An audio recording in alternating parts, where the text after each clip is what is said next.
सभी को नमस्कार। एक बार फिर से स्वागत है आपका मेरे YouTube चैनल एस्टेट हिंदी में। आशा करती हूँ कि आप सब लोग स्वस्थ होंगे। आज का जो हमारा विषय है वो है क्लास 6 NCERT हिंदी। इसके हम पहले 12 लेसन कंप्लीट कर चुके हैं। आज हम 13वां लेसन करेंगे। 13, 14 और 15 लेसन आज हम कंप्लीट कर लेंगे, जिससे हमारी जो हिंदी की क्लास 6 की जो हिंदी है वो पूरी हो जाएगी। इसके बाद हम क्लास 7 की हिंदी स्टार्ट करेंगे। तो आइए शुरू करते हैं आज की क्लास को। आज का जो हमारा पार्ट है वो है मैं सबसे छोटी हूँ, जो कि सुमित्रा नंदन पंत जी द्वारा रचित कविता है। आइए, इसका पहला प्रश्न है, मैं सबसे छोटी हूँ कविता के कवि का क्या नाम है? जैसे मैंने बताया अभी क्या है, सुमित्रा नंदन पंत जी इसके कवि हैं। सुमित्रा नंदन पंत को कौन सा कवि कहा जाता है? काव्य देव कवि कहा जाता है, प्रकृति का सुकुमार कवि, बादल का कवि, ईश्वर भक्त कवि। तो क्या कहा जाता है? प्रकृति का सुकुमार कवि सुमित्रा नंदन पंत को कहा जाता है। इनकी सुकुमारता के कारण, ये बहुत ही कोमल थे, कोमल स्वभाव के थे, उसी स्वभाव के कारण इनको सुकुमार कवि कहा जाता है। मैं सबसे छोटी हूँ कविता में किस विषय का वर्णन किया गया है?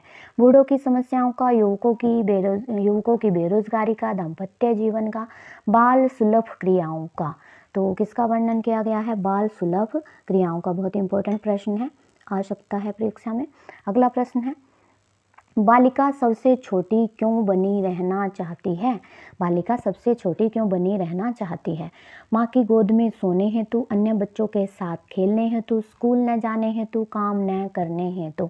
तो क्यों बनी रहना चाहती है सबसे छोटी? माँ की गोद में सोने हेतु। क्यों? माँ की गोद में सोने के लिए, कि माँ की गोद में ही सोती रहूं। अगला प्रश्न है, बालिका माँ का क्या पकड़ कर उसके साथ फिरना चाहती है? हाथ, आंचल, टांग, कुर्ता। तो क्या पकड़कर? आंचल पकड़कर। जैसे कि छोटे बच्चों की आदत है, माँ के दुपट्टे को बच्चे पकड़ लेते हैं। माता क्या बनाकर छलती है? छोटा बनाकर, नटखट बनाकर, बड़ा बनाकर, या फिर त्याग कर। तो क्या बनाकर? बड़ा बनाकर। क्या बनाकर चलती है? बड़ा बनाकर। बड़े बच्चों को माँ क्या नहीं सुनाती? परियों की बात, राजाओं की कहानी, इतिहास की वार्ता, या फिर भूतों की कहानी। क्या नहीं सुनाती? परियों की बात नहीं सुनाती। अगला प्रश्न है, बालिका को बड़ी होने पर क्या खो जाने की आशंका है? माँ का हाथ, माँ का साथ, माँ की उंगली, या फिर माँ का स्नेह। तो क्या खो जाने की आशंका है? माँ का स्नेह, यानी कि अगर वह बड़ी हो गई तो माँ उससे प्यार नहीं करेगी। तो यह था इस कविता का अंतिम प्रश्न। अगला जो पार्ट है हमारा वो है लोकगीत।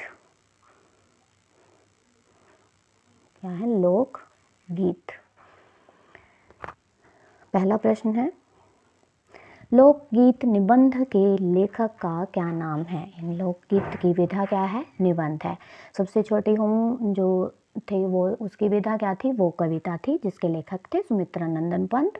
और ये है हमारा लोकगीत, और लोकगीत की विधा क्या है? निबंध है। और यह जो निबंध है यह किसके द्वारा रचित है? यानी लोकगीत निबंध के लेखक का नाम क्या है?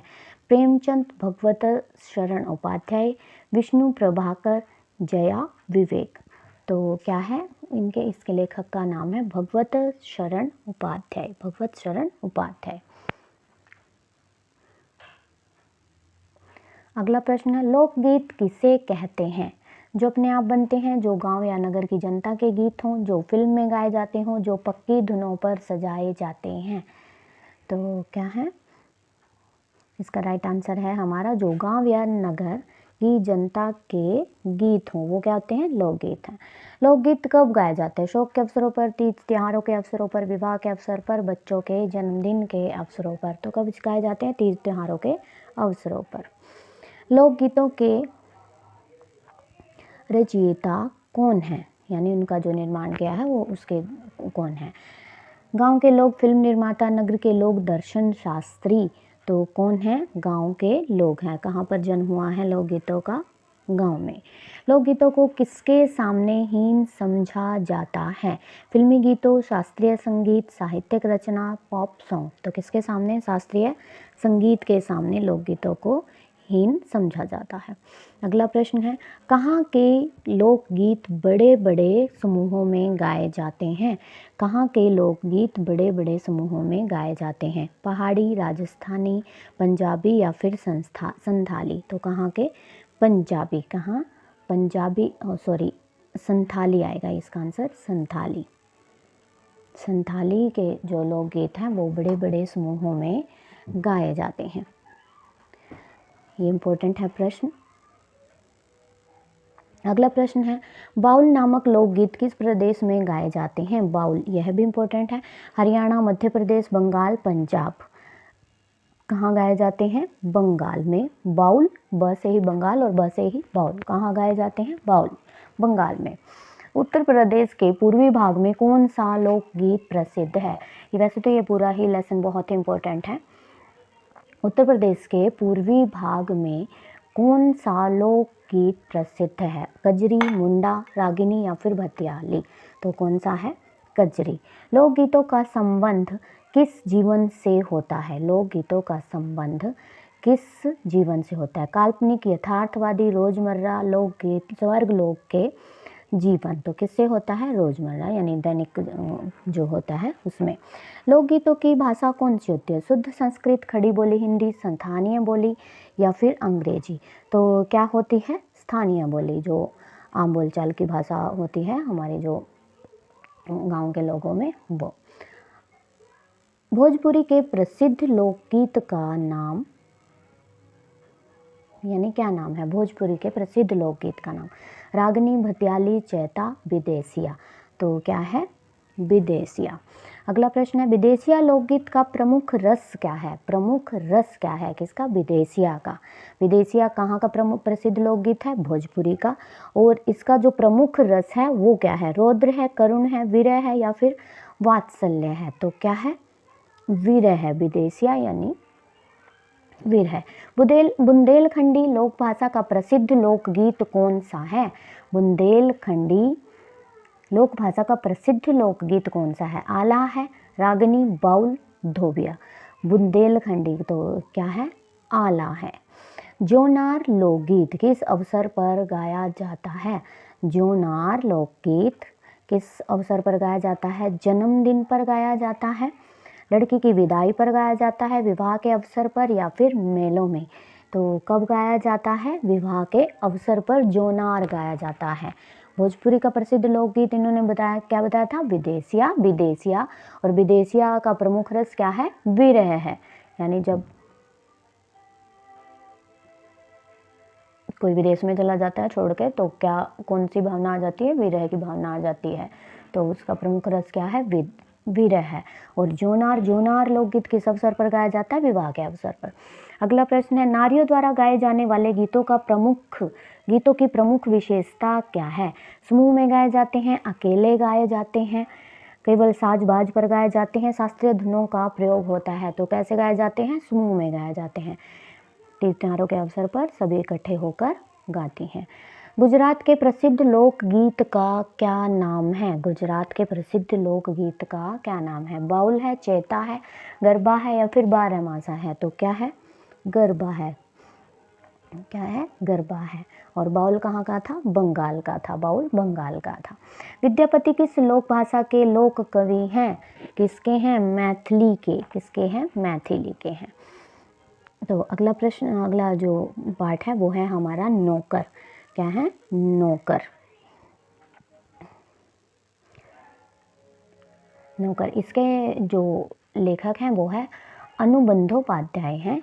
नौकर पाठ के जो लेखक हैं अनुबंधोपाध्याय हैं। इसका पहला प्रश्न है, आश्रम में महात्मा गांधी कौन से काम करते थे? नौकरों के, स्वामियों के, कर्मचारियों के, धोबियों के? तो पाठ का जो नाम है उससे ही हो रहा है, नौकर के काम करते थे। किसके काम करते थे? नौकरों के। महात्मा गांधी प्रतिदिन प्रातःकाल कौन सा काम करते थे? पानी भरने का, पेड़ पौधों की खुदाई का, आटा पीसने का, भोजन पकाने का? तो क्या काम करते थे? आटा पीसने का काम करते थे। महात्मा गांधी कैसी मेहनत करने में शर्म नहीं करते थे? मानसिक, शारीरिक, बौद्धिक या फिर आत्मिक? कौन सी मेहनत करने में शर्म नहीं करते थे? शारीरिक मेहनत। महात्मा गांधी ने विद्यार्थियों में कौन सा काम करने को कहा था? विद्यार्थियों से कौन सा काम करने को महात्मा गांधी ने कहा था? कपड़े धोने का, पुस्तक पढ़ने का, गेहूँ बीनने का या फिर भाषण देने का? कौन सा कहा था? गेहूँ बीनने का, यानी गेहूँ को साफ करने का। महात्मा गांधी को सब्जी व फलों के किस गुण का विशेष ज्ञान था? पौष्टिकता का, सुंदरता का, मिठास का या फिर सफाई का? किसका ज्ञान था? पौष्टिकता का। आश्रम में भोजन कौन परोसता था? बा महात्मा गांधी, रसोइया, आश्रमवासी स्वयं। तो कौन परोसता था? महात्मा गांधी जी परोसते थे। आश्रम का मुख्य नियम क्या था? अपने बिस्तर स्वयं उठाना, अपने बर्तन स्वयं साफ करना, समय पर सोना, अपने लिए पानी भरना। तो क्या था प्रमुख नियम? अपने बर्तन स्वयं साफ करना। रसोई के बड़े बड़े पतीले कौन साफ करता था? बा गांधी जी के बेटे, गांधी जी नौकर के, रसोई के नौकर। तो कौन साफ करता था? गांधी जी का ही लेसन है भैया, तो कौन साफ करता था? गांधी जी। अफ्रीका की जेल में कैदियों को भोजन कौन परोसता था? महात्मा गांधी, बैरक के कैदी, रसोइया, कैद का सुप्रिटेंडेंट। कौन परोसता था? तो महात्मा गांधी।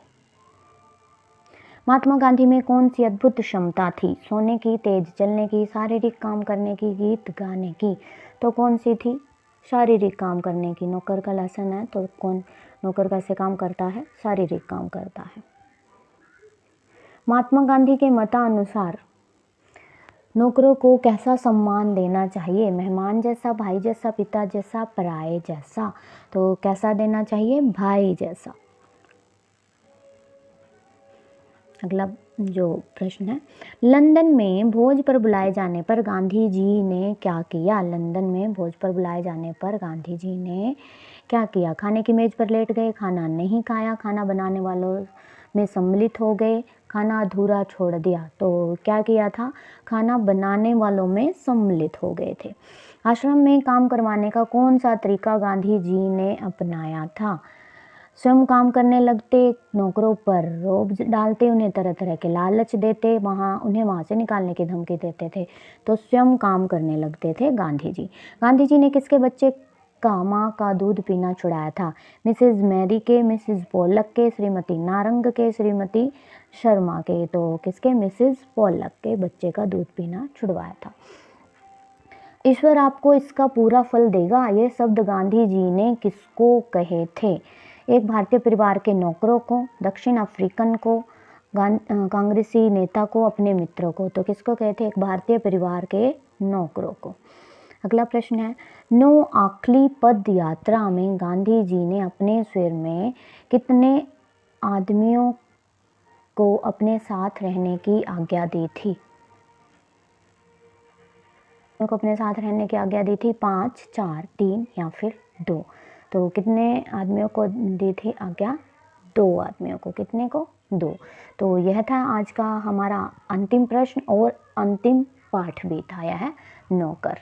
तो आशा करती हूँ कि आपको क्लास अच्छी लगी होगी। यदि मेरी क्लास अच्छी लगी हो तो प्लीज़ लाइक करें और सब्सक्राइब करना ना भूलें। तो आज हमारी NCERT क्लास 6 की हिंदी पूरी हो गई है। इससे आगे हम 7th क्लास की हिंदी शुरू करेंगे। आज के लिए इतना ही। धन्यवाद।